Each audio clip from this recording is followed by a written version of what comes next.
Hi all, hello. I am Dr. Krishna Kumar KL.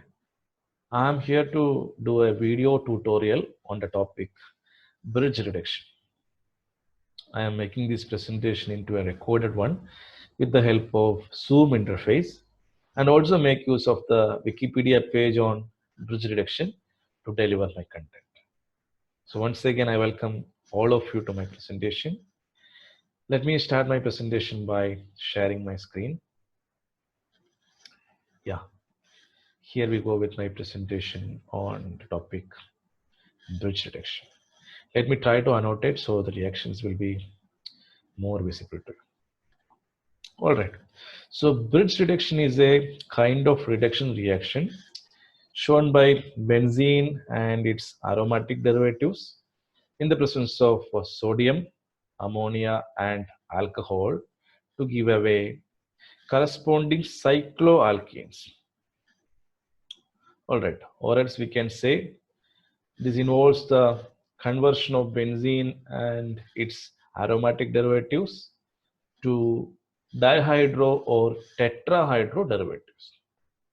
This is in general, but this reaction in an advanced level can be used for reducing the compounds like alkynes, alpha beta unsaturated carbonyl compounds, and for conjugated dienes like 1,3-dienes and many more in that series.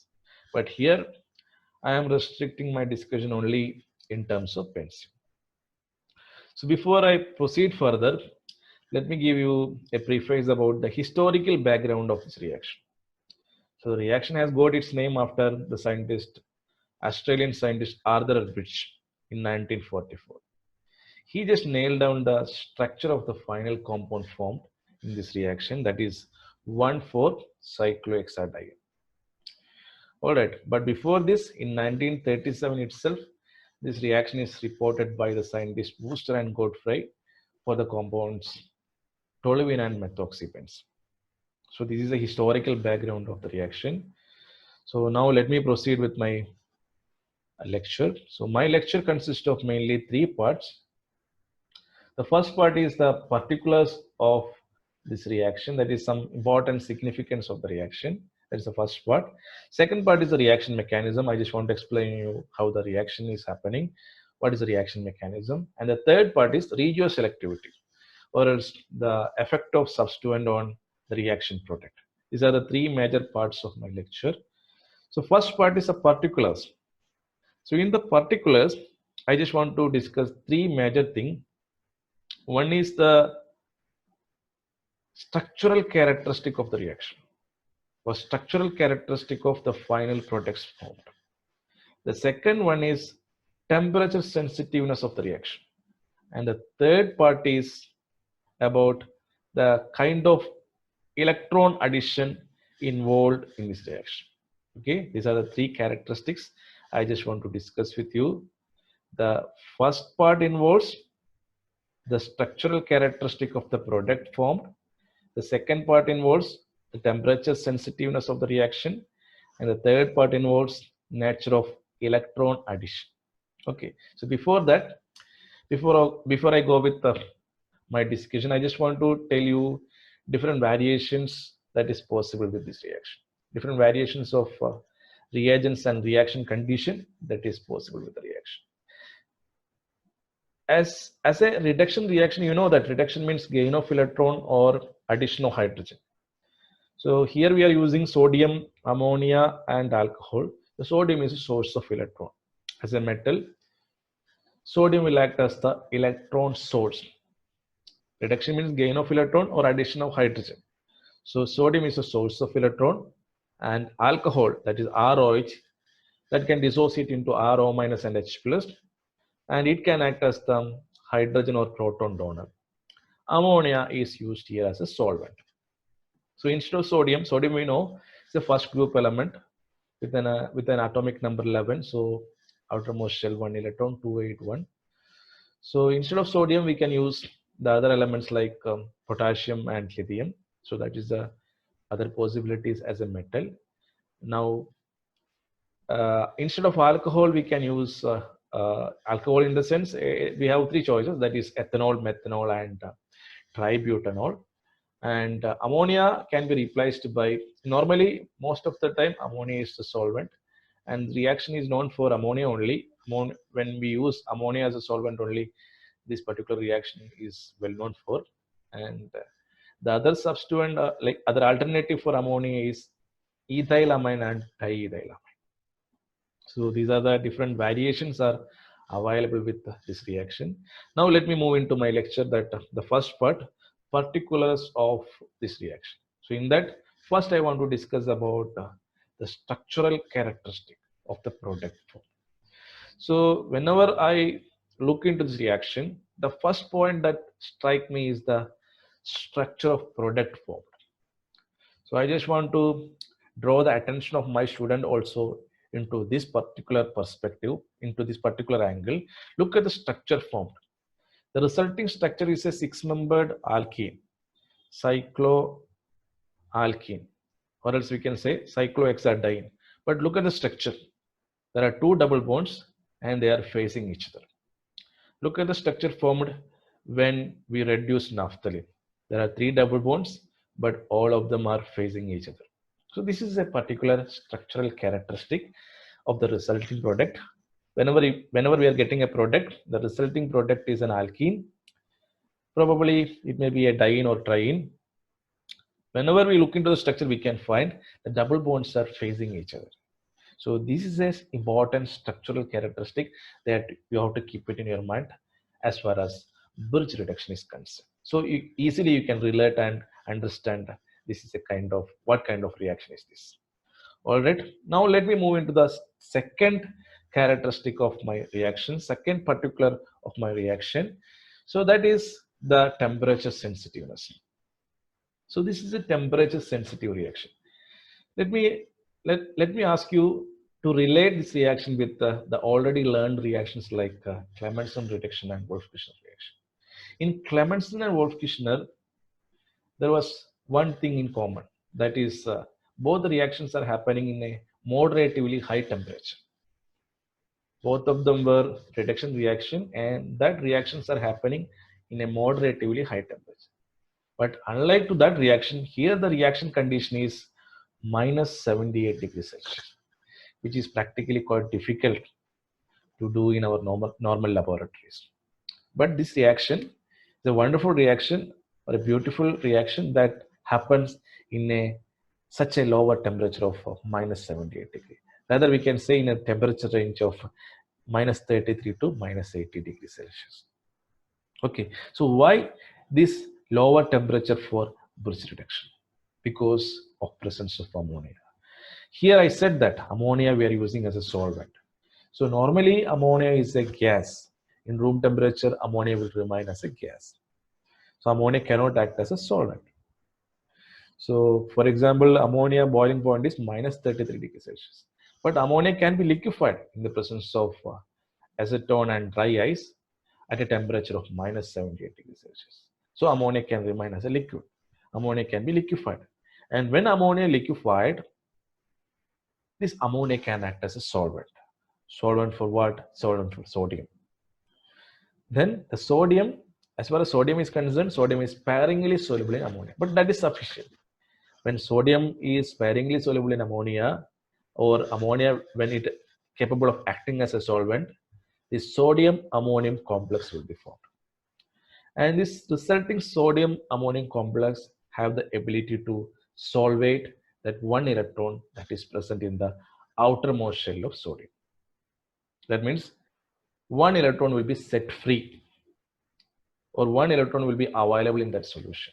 And that process is called as solvation, or else solvated electron. Even it is called as ammoniated electron. So that complex is known as electrolyte salt. Let us look into the structure of that electrolyte salt. Sodium, ammonia, number of molecules may be there. So the charge of this complex is plus along with one electron, E minus. This is how we represent the electrolyte salt. And this electrolyte salt is capable of giving away one electron. All right. So, but this is possible. This is only possible at a lower temperature, because only that temperature only ammonia will remain as a liquid. Ammonia will remain as a solvent. then when it remains as a solvent only, this solvation is possible. That's why we carry out this reaction at a lower temperature of minus 78 degrees Celsius. All right. But as I said earlier, we have some substitutes for ammonia like ethylamine or diethylamine. So when we use different reactants like ethylamine or diethylamine as a solvent, so this minus 78 degrees Celsius is not required. Even we can do or perform this reaction at a temperature of 16 to 23 degrees Celsius. That means variations are available with bridge reduction, and when we use different reagents and when we follow different reaction condition, the kind of reaction we can call it as a modified bridge reduction. All right. So next, I want to move into my third characteristic. Okay. The third characteristic is what kind of electronic addition involved here. As a reduction reaction, it's gain of electron or addition of hydrogen. And I already told that sodium is the source of electron and alcohol is the source of hydrogen atom or proton. And these all things will happen when ammonia can act as a solvent. And ammonia will remain as a solvent only at a temperature of minus 78 degrees Celsius. Generally, minus 33 to minus 80 degree that we followed for this reaction.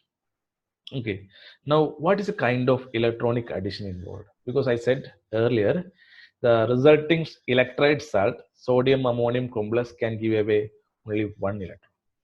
This is unlike to the earlier reaction that we learned, Clemmensen reaction and Wolff-Kishner reaction. In Clemmensen and Wolff-Kishner, we have seen that Clemmensen, zinc was a source of electron. So zinc can give away 2 electron to form zinc 2 plus. So we can call that as a 2 electron addition reaction or 2 electron reduction reaction. And what happened in the Wolff-Kishner? In Wolff-Kishner, hydroxide ion was the source of electron. And we know hydroxide ion can give away 2 electron. Hydroxide ion is a source of 2 electron. So both that cases, Clemmensen and Wolff-Kishner, they were 2 electron reduction reaction. But look at here, the resulting sodium ammonium complex, and when it is solvated, that is called as ammoniated electron, and that process is called as solvation.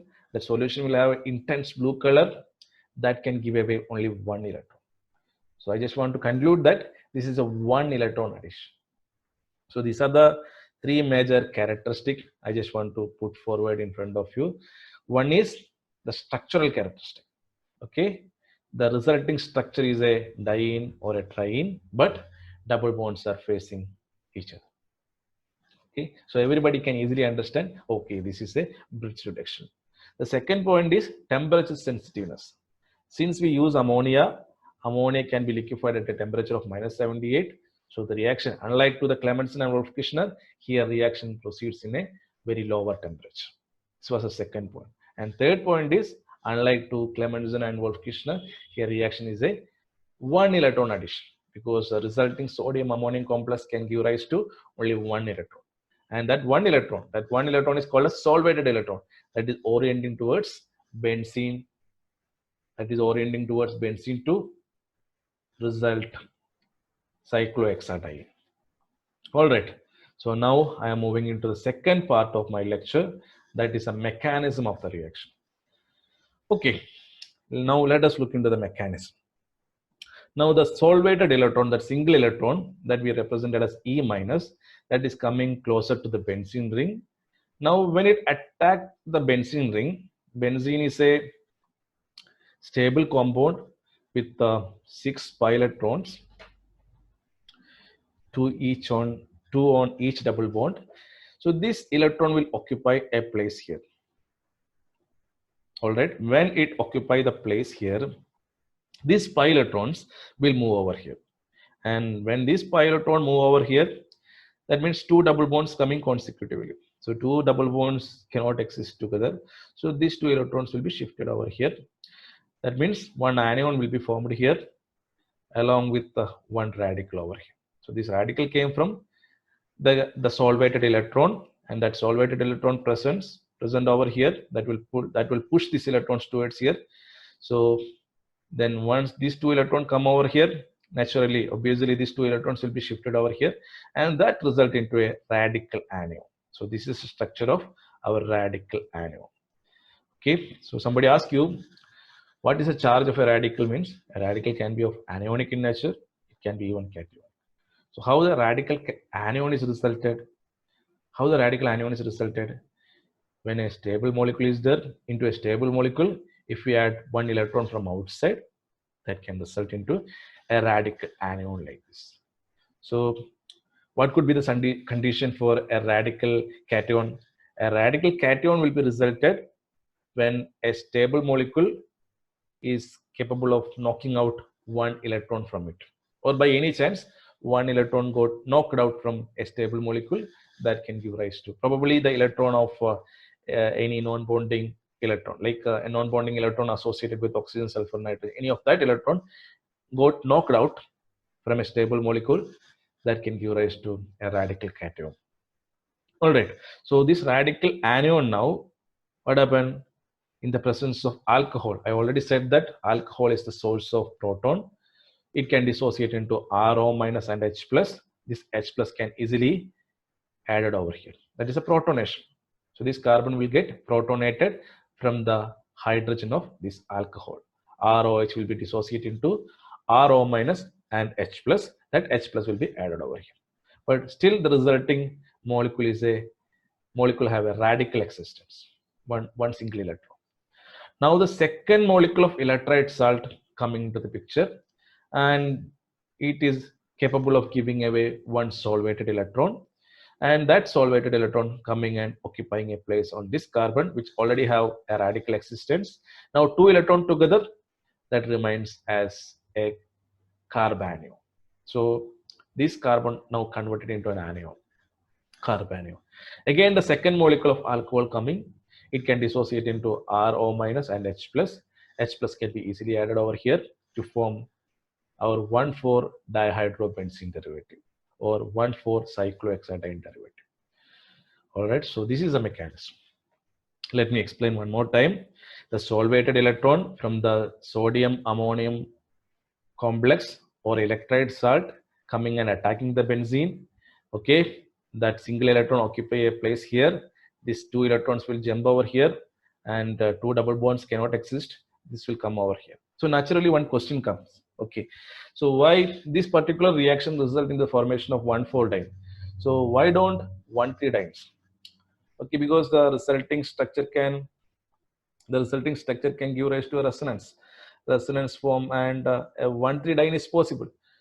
But why 1,3-diene is not resulting means, here the resulting 1,4-dihydro compound is formed, or we are getting this 1,4-dihydro compound from the intermediate compound or intermittent formation of this radical anion. And look at the structure of this radical anion, where we have the electrons are as much as away.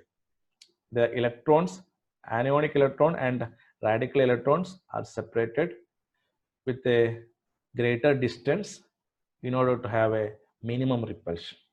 But this is not the case when we have a 1,3 radical anion. So the resulting product will be obviously 1,4-diene, because the intermittent radical anion formed during the reaction of, or during the formation of 1,4-diene or 1,4-dihydro compound is more stable because of less electronic repulsion, as they are existing in a larger distance. This is the point. Okay, now let me continue the reaction. So we have a radical anion now. This radical anion now is being attacked by ROH. So naturally ROH can dissociate to form Ro minus and H plus. This H plus will be added over here. The first protonation is over. Actually our purpose is to add two hydrogen. One is at this position and one is at this position. So first part is over. Now again one more molecule of electrolyte salt is coming and is attacking over here, and the second protonation also happening to give away the 1,4-dihydro derivative. All right, so this is the mechanism of reaction. Now let me move into the third part of my lecture, that is the regioselectivity. That means effect of substitution group. So before I explain the effect of substituent, I just want to make a statement. That is, we have seen two protonation. Okay, first protonation happening, then again the molecule is converted into an anion, then the second protonation. The position of first protonation actually decides the nature of product formed. The position of first protonation actually decides the, according to Birch, he said that the position of first protonation that decides the nature of product form. So he said that there are two chances, that is the presence of electron donating group and presence of electron withdrawing group. All right. So in the presence of electron withdrawing group, in the presence of electron donating group, according to Birch, he said that the position of first protonation that decides the natural product will happen at meta position. That is, if OCH3 is the electron donating group that is connected to benzene, the position of first protonation that decides the natural product will happen at this position, that is meta position to methoxy group. Look at the structure here. Look at the resulting structure. What is the name? 1, 2, 3, 4. This is methoxy 1,4-cyclohexadiene. What is this? Methoxy 1,4-cyclohexadiene. All right. And what happened when an electron withdrawing group is present? When an electron withdrawing group like COH is present, the position of first protonation that decides the nature of product that formed at the end will happen either at the position of substitution or para to the substituent. That means either it will happen here or it will happen here. So here they are showing a example where the protonation happening at this para position to COH group, ortho, meta, para. Now let us see the mechanism of this substitution, or let us see the mechanism of this reduction when we have the substitutions like electron donating and electron withdrawing group. So here is an example where electron donating group is attached to benzene. Look at the mechanism. Let us see where the first protonation happens. When the solvated electron coming to the structure or into the near to the benzene, this solvated electron occupies a place here. Then these two electrons are moving over here. Okay, when these two electrons come over here, these two will come out. So this is a resulting radical anion. Okay, look at the resulting radical anion. So what is the possible position for first protonation? Here is the possible position. That means ortho, meta. So whenever electron donating group is present, the position for first protonation is meta. Meta to the substituent. All right. So this resulting radical now again get one more electron, that is solvated electron, and form anion. And here is the second protonation that happens in the presence of tertiary butanol. And we are getting our desired product of 1,4-dihydropentene, or we can say methoxy 1,4-cyclohexadiene. Okay, look here. All right, let me make it more clear. See, when we have electron donating group, what was the product formed? 1,4-cyclohexadiene, methoxy 1,4-cyclohexadiene. When our substituent was COH group, okay, carboxylic acid group, what was the product formed? You have to remember, what was my statement? The position of first protonation that decides the nature of product form. So here we got 1,4-cyclohexadiene, methoxy 1,4-cyclohexadiene. What was the product here? Since COH group is there, we have to start numbering from here. 1, 2, 3, 4, 5. This is cyclohexadiene, cyclohexa 2,5-diene carboxylic acid. What is that? Cyclohexa 2,5, not 1,4, 2,5-diene, because the double bond is present at the second position. 2,5-diene carboxylic acid. Products are different. Earlier one is 1,4-diene. The second one is 2,5-diene. So the position of first protonation decides the nature of product. Okay. Now let us see what happened when the carboxylic group are present. When the carboxyl group is present. Okay, look at here. When the solvated electron come over here, it took a position over here. This pi bond, these pi electrons are shifted over here. Naturally, these electrons will be shifted over here, and this is a structure of radical anion form. So what could be the possible position for first protonation? This one, because the anion is present over here. The proton from the tertiary butanol will attack over here. That means the first position of protonation is para to the substituent. Ortho, meta, para to substituent. And first protonation is over. Now what happened? The second electron will come and it will get a position over here to form the second anion. Okay, now the second anion will get easily protonated by the second molecule of tertiary butanol that can lead to the formation of the desired product. Okay, and this one is called as 2,5-cyclohexadiene 1-carboxylic acid. Okay, so now I cover the 3 parts of my lecture. My lecture actually consists of 3 parts. The first part was the particulars of the reaction. That means the important characteristics of the reaction. So I said that, so this reaction, the first characteristic was the structural speciality. The resulting compound have some structural speciality, like the resulting compound have double bonds.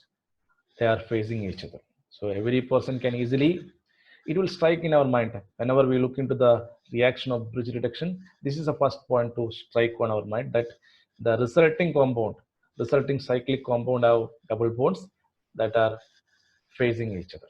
What was the second particular? I said about the temperature sensitivity of the reaction.